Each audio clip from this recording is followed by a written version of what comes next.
Hey everyone, Happy New Year, and we want to say Happy New Year and welcome to the very first Radiotopia Presents of 2024. It's a series that we are truly excited about.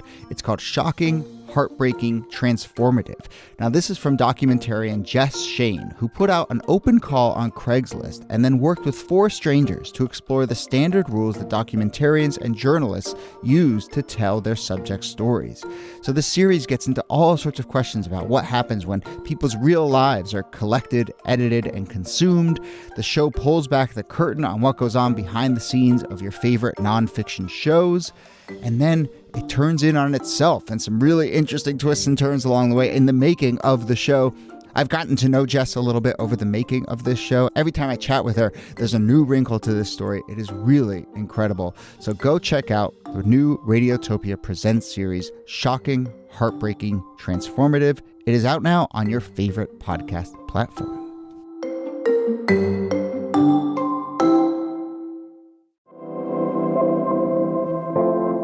Hello and welcome to This Day in Esoteric Political History from Radiotopia. My name is Jody Avergan.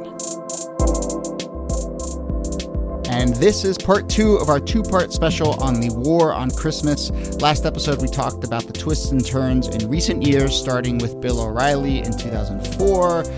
So that was 2004 to 2020. And now we will do everything before 2004 in one episode. So I don't know. Do we want to hook it to a date? Let's say December 25th, 336 AD, which many religious scholars point to as the first date that Christmas was celebrated. Nikki, are we going to go that far back in time? Look, I think that you can put the chit down on 336 AD and we can move forward in time pretty quickly. Fair enough. And was Santa white at that time? I need to know. Exactly. An important question. Those voices are Nicole Hemmer of Columbia. Hello, Nikki.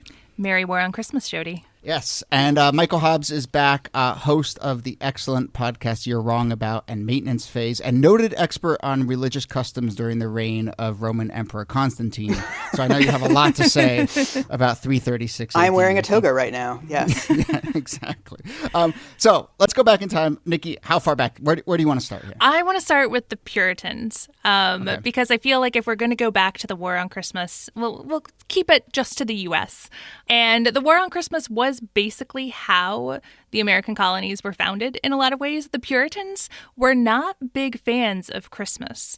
They thought that it was too pagan. They thought that it was too debauched, that people were using it to drink and indulge in other vices. And so they would do things like go work on Christmas Day just to make the point that they weren't celebrating, that this was actually just a regular day. We're not doing anything differently. We're going to go to work. And then you have, like, by the mid-1600s, Boston outlaws Christmas. They just outlaw any celebration of the holiday because, again, they see it as too much of a pagan ritual, too much of, not true enough to their religion. So they just X the whole thing out. So this is a war on Christmas from the other direction, from the more religious side of the spectrum. Yeah, exactly. It was Christians against Christmas. Yes. It's always interesting to me, actually, that the War on Christmas people aren't more annoyed about, like, the commodification of Christmas and the Coca-Cola-ization of Christmas. Because I grew up in a very Christian household, and my parents were frustrated by the fact that it had become this secular thing. Like, they wanted it to be more religious. They went out of their way to have, like, religious references in the Christmases that we had. And they were, like, annoyed at the fact that it was in all these malls and that it was, like, trees and Santa and these secular symbols. And it's always interesting to me that sort of Starbucks, like, became the enemy in the War on Christmas, but not in, like, the way that it should have been. It's weird. Sure. The story of Christmas in the United States is the story of embracing the secularism of the holiday. Yeah, I mean, that's so fascinating. We hinted at it a little bit last episode, but yeah, you see that when you look at this longer history of how it's swirling between what role does religion actually play in all of this, and a lot of the defenses of Christmas, the modern defenses of Christmas, are actually defending it as a secular holiday. There isn't that much religiosity in it, but it sort of has the trappings of feeling like a religious war, when actually I think it's more of a cultural war. That said, Nikki, I mean, when you look at some of the stuff in the 1600s, 1700s, 1800s, and you can bring up some of the other incidents, it does feel like, as shallow as the modern war on Christmas is, this feels like it's actually hinting at some, like, big, deep conversation about how religious of a country is this new nation going to be? It's absolutely about that. And that's why this is so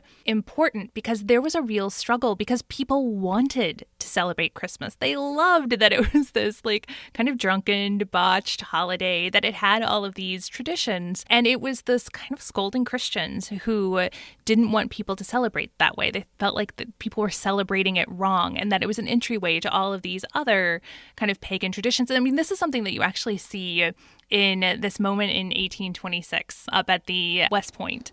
The campus itself was a dry campus, but the idea that you had to have alcohol and you had to have debauchery to properly celebrate Christmas led all of these cadets to smuggle whiskey and bourbon onto campus, spike the eggnog, and it leads to something called the Egg Nog Riot because of all of the escapades they got up to once they got wasted on whiskey.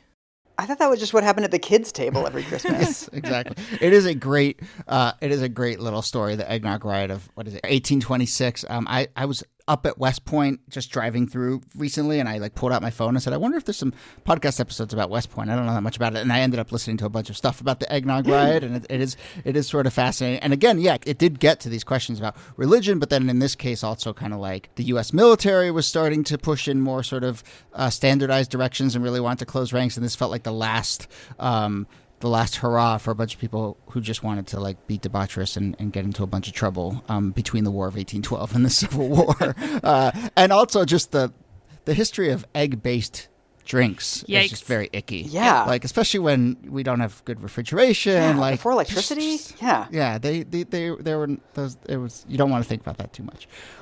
Can I ask, was it a family holiday at that time? Because the combination of debauchery and family is interesting to me. So this is actually a really interesting story because Christmas had been very much a public holiday. And that was what really bothered people so much, because people would be out in the streets and they would be partying and they would be drunk and engaging in all of these vices. And so one of the ways that they sought to temper that was not just to outlaw the holiday, which, you know, they brought it back by the mid 17th century, but to begin to pitch it as a family holiday. So you know that Christmas poem, "'Twas the Night Before Christmas"? Mm-hmm. That was all part of this idea of presenting Christmas as a home-based holiday, one that's centered on hearth and family, so that people would celebrate at home rather than out in public. Oh. Interesting. So it's kind of a story of like cultural appropriation in some ways. It's like the transformation of this holiday. Everything is being appropriated in this holiday. Yeah. I mean, we'll get into, Christmas trees and Yule logs and all of these things. But obviously, like all of these traditions that we now associate very closely with Christmas were themselves appropriated. In the sort of first half and the middle of the 19th century, Christmas does start to become a actual official holiday. And, you know, one interesting thing is that I think Alabama and Louisiana and Arkansas were the first states to declare them holidays, and that was in 1830s, 1840s, and then it wasn't until 1870 that it becomes a federal holiday. But even then, Nikki, you get this sense of, I don't think it's a coincidence. It's 3 states in the South that are declaring this, and so I think you start to see those cultural and religious lines emerge even way back then. Yeah, I mean, and part of the reason why you have that split is because, remember, I think we might have talked about this when we were talking about Thanksgiving. In the South, there was a real resistance to celebrating Thanksgiving because it was seen as this Yankee holiday that was being injected into Southern culture. And so in the South, they preferred to focus all of their attention on Christmas. Culture war, early culture war. These libs and their Thanksgiving. America's always been a culture war. Yeah. Has anyone written a God? This is why I'm not a historian. Has anyone written a story of the Civil War as from a purely culture war lens? Ooh, wedge issue. Yeah. Oh, that's interesting. I mean, I think it's implicit in so much of the writing about the Civil War. But I would imagine that would only be in more recent works. A lot of the early ones like to focus on pincher maneuvers and battles and things like that. Let's see. So, another interesting thing here. I mean, it is really the 1830s to the 1870s where this starts to look like the modern landscape that it is now. Because another thing that happens is in the 1860s, the phrase "Happy Holidays" starts to come into place. And so, as this becomes a formalized holiday, and then you have Thanksgiving, you already start to get people saying, well, let's think of this as a secularized season as opposed to this one specific contested religious holiday. Yeah, and that makes sense because who's going to be saying like Merry Christmas in early December? And yet it's already like the season, right? Especially having Thanksgiving in late November, Christmas in late December, as the celebration of Christmas spreads, it becomes a holiday season. And part of that is rooted in religious practice. Christians and Catholics celebrate Advent, which are those 4 weeks leading up to Thanksgiving. And then that even gets secularized into the Advent calendar. Which has a slightly different start date than the liturgical Advent, because one of them is very much based in a church, and one of them is based on the fact that you want to reuse your Advent calendar, and it needs to have the same number of days every year.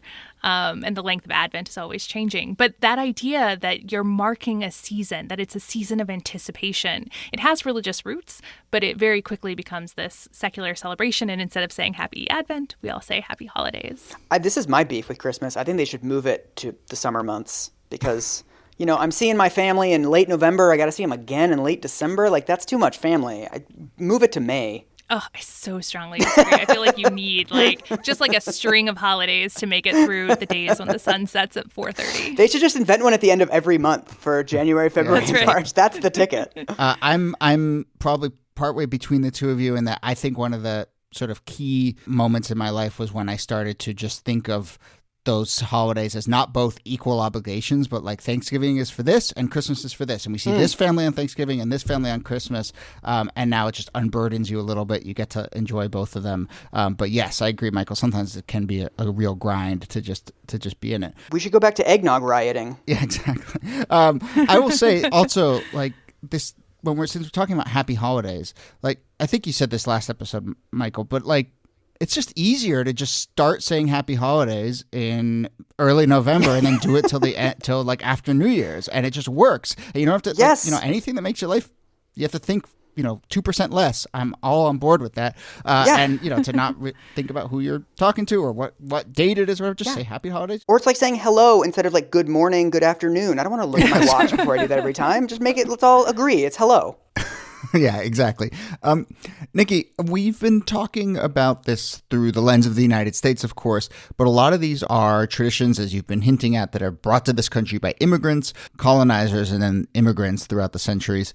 So there's always this mix of traditions that's playing into the way that Christmas has evolved and the tensions around Christmas in this country. Well, it's because, I mentioned the Advent calendar, which is something that was imported from Germany, but actually all of the good Christmas traditions come from their Germanic countries. They get picked up in England in the mid-19th century, and then they get shipped over to the United States, and they also come through German immigrants. But everything from putting up a tree in your house that you then decorate with lots of ornaments and lights, that comes from Germany. The Advent calendar comes from Germany. A lot of the gingerbread, or Lebkuchen as they call it, as a Christmas celebratory biscuit, comes in many ways from Germany. And so like all of these amazing traditions come through both German immigrants and then the fact that Queen Victoria was married to a German man. And so she's the one who really spreads the practice and celebration of Christmas across Britain and the colonies. And the fact that she was married to a German man, I think, is why we have all of these kind of amazing traditions. So I just wanted to shout out the Germanic countries who did this thing right.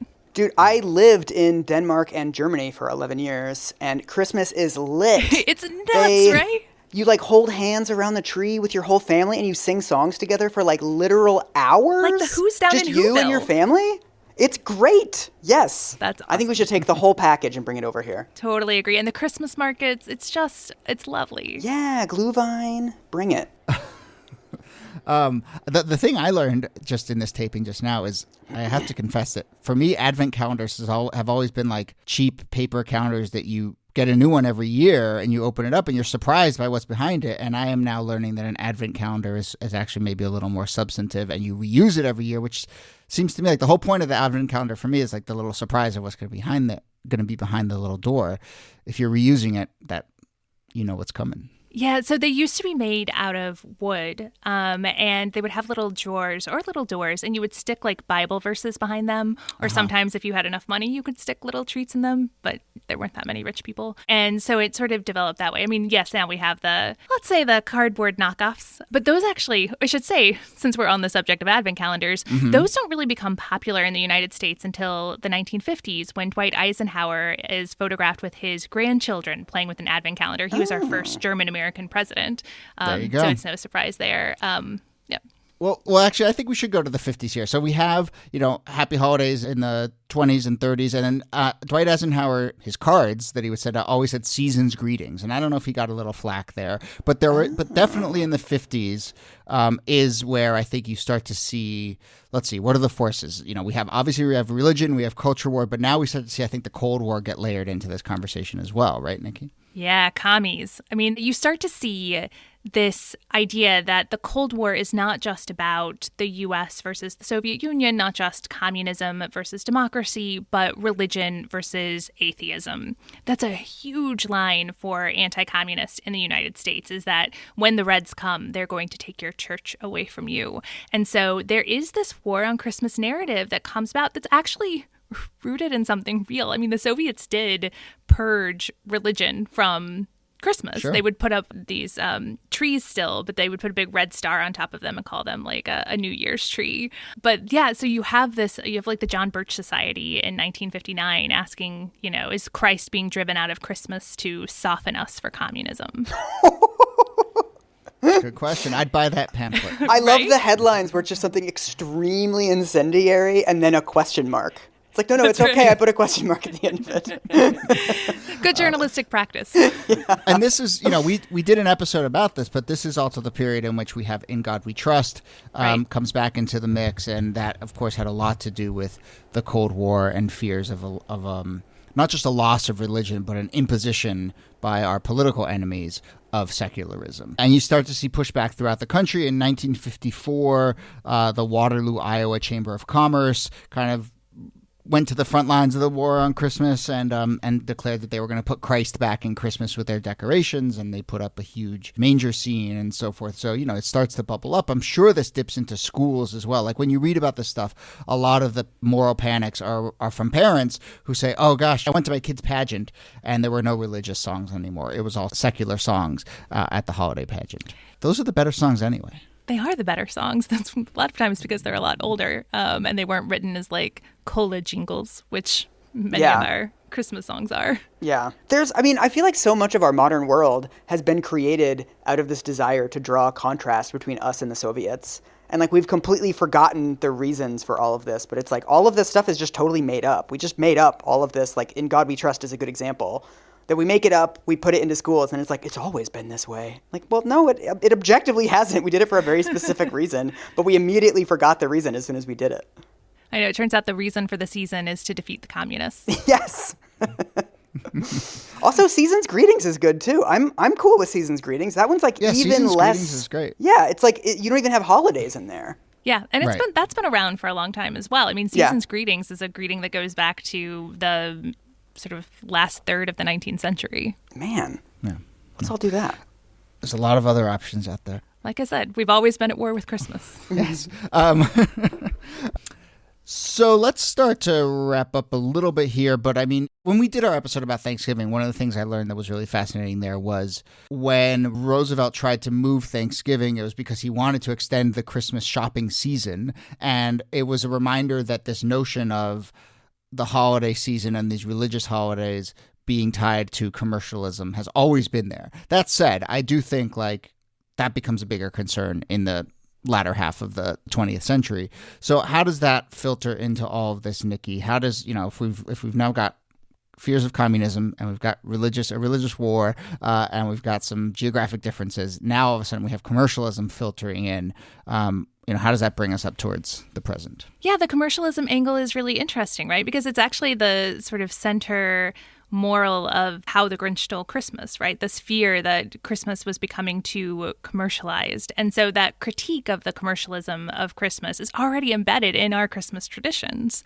You see it in all of these stories that are focused on finding the true reason for the season. But what's interesting is that those critiques of commercialism are muted because they don't cleave cleanly to our political lines. Yeah. That, there's not a neat package for it. And so it largely drops out of the War on Christmas when the War on Christmas becomes a more political event. That's interesting. I mean, that also points to people like Fox News or talk radio hosts or any sort of media person who's trying to whip up fears over some sort of moral panic, that it's just difficult to do that when the thing you're panicking about crosses partisan lines.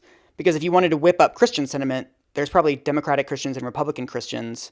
And so that doesn't cleave in like a nice, easy way. But then once you get later, then it's just like everybody, like this evangelical understanding of Christianity and this sort of lib attack on it or whatever, that it is like very easily whipped up by Republicans. So it's right. more like a media market story than actual ideology. Well, and it speaks to a kind of splintering that's happened in the country because even the churches have largely begun to divide along right. political lines. Right. And so even that deeply embedded religious critique of commercialism is terrible for this holiday. It distracts us from the things that we should be concentrating on. It doesn't get a lot of cross-party or cross-ideology traction. It's also, I don't know how old you guys are, but do you guys remember when Black Friday was not a thing? I have a notion of it sort of becoming more and more of a thing. Yeah. But there was a point at which it was... There was a time before it was riots. Yes. Well, that's true. I remember growing up, it was like you kind of were vaguely aware of it, but it wasn't a huge deal. And then over the course of my lifetime, it's become kind of like a de facto holiday or something. It appears in all the newspapers. It's this massive thing. And it just like, it was a weird niche thing when I was growing up. And if you were 10 years older than me, it would probably be totally invisible for most of your life. The one that I do remember in my lifetime is when it creeped then into even Thanksgiving Day. Yes. And when, like big box stores would force workers to come in on Thanksgiving afternoon so that they could open their doors and have that Thursday, sale. Right. And it's just like pre-Black Friday. I know. One day. Yeah. For crying out loud. We should also talk about, we've talked about this as sort of a cultural phenomenon, a media phenomenon. I mean, I do think in the 70s, 80s, 90s, this conversation about religion and the secularization of Christmas does start to also become a proxy conversation for fears about white identity and about cultural diversity in this country and immigration and sort of, all the stuff that we can draw through to right now. So I don't want to just treat this as a sort of media spat or whatever. I mean, there is a through line of America is a white Christian country. And if you lose Merry Christmas, all of a sudden, we're giving over our country to those people. I really want to draw a bold line underneath that, Jody, because one of the names that keeps popping up when it comes to the history of the modern war on Christmas is Peter Brimlow, who is the founder of VDare, which is a white nationalist website. And he was actually pretty popular and pretty mainstream in the mid-1990s with his attacks on immigration. But the idea that he's one of these progenitors of the idea of the war on Christmas, and that he's so deeply steeped in nativism and whiteness and this defense of the United States as a particular kind of country is, I think, really important to the point that you just made. I think they should make it illegal for white nationalist groups to have the names of things that sound like cool skateboarding brands. You're like, ooh, VDare. Yeah, it seems fine. Seems like something the kids are into. And it's like, oh, shit. Some of the kids are into it, but... Yeah. Dang it. And then I guess we can bring it, let's do it. Let's do this loop all the way back to where we started. So in 2003 and 2004, we have Peggy Noonan and Bill O'Reilly. And I mentioned that Peggy Noonan was writing some columns about this. I did not realize when I mentioned it at the time, and I will mention it now, that she actually pitched this into a sort of 9/11 context. And so she said that the fact that her Virgin Mary statue, that her neighbors on the Upper East Side, it was the Upper East Side, did not like the Virgin Mary statues she'd put out, was proof that, quote, the meaning and actuality of 9/11 has receded. And obviously, if we're talking post 9/11 and religion, there's an element of Islamophobia here. I don't think it's a coincidence that all this pops up post 9/11, although I'm not exactly sure what Peggy Noonan means when she wrote that. Not sure that Noonan does either, but I think that it shows you just how conflated Christianity and nationalism have become in the United States, that, complaining about a statue of the Virgin Mary has something to do with like losing your sense of patriotism and the meaning of America. And that conflation of those two things is key to the war on Christmas. There's also, this is another thing that you find in sort of moral panicky kind of thought, is you see these broad sweeping statements of like, they're destroying what we are as a nation, but it's not really spelled out what that means or how you would sort of measure the consequences of that. You see this, in the gay marriage debate for years, you saw like, they're destroying marriage. It's like, well, what does that actually mean? Like, how would we measure that taking place? Like, what does it mean to destroy an institution that would then include more people? It's just these like weird, these broad philosophical defenses for things that don't really have any real world component to them. You said it last episode, and I so agree. Like, I think slippery slope arguments are so, like, the slipperiest slope of all is a slippery slope argument. I just am so skeptical of them generally. And I think, that's what you're getting at here. All right. Well, look, we brought it all the way back to 2004, so let's wrap it up. So, Michael Hobbes, thank you so much for joining us. And you do work at Huffington Post, and then, of course, the excellent podcast You're Wrong About, and Maintenance Phase. Anything else you want to plug? This is your chance. Just drink some eggnog and have a little riot this Christmas. Flip over some cars, set them on fire. That's what eggnog does to people. Nicole Hemmer, thanks to you as always. Thank you, Jody. All right, that's the end of the show, and hopefully you had as much fun as we did doing a little special, breaking format a bit, and doing that two-parter. It is Christmas week. It is New Year's week. It is the holiday season. So the show is still going to come out next Sunday, Tuesday, Thursday, Sunday. But we're going to give ourselves a little bit of a break on our end, and we're going to just run some of our favorite episodes from the year on those days. So you will still get an episode. You'll get a short episode. There's a good chance it's something that maybe you missed. We have a lot of new listeners. So that's the plan for the next little bit. And then we will be back with new episodes in the new year and lots of big plans for 2021. So I say it now. Happy holidays. Happy New Year. Merry Christmas. All of the above. Thank you so much for listening to the show over the course of the year and supporting us in all sorts of ways. It really does mean a lot. This Day in Esoteric Political History is a proud member of Radiotopia from PRX, a network of independent, listener-supported, artist-owned podcasts. Get in touch if you have any questions or comments about the show. You can find us at thisdaypod.com. You can also email us thisdaypod@gmail.com. If one of your New Year's resolutions is to leave a rating or review for this podcast, I know it's the time to make big, important resolutions like that. You can do so on your favorite podcast player of choice. Our researcher and producer is Jacob Feldman. Our producer is Brittany Brown. My name is Jody Avergan. Thanks again for listening, and we'll see you soon.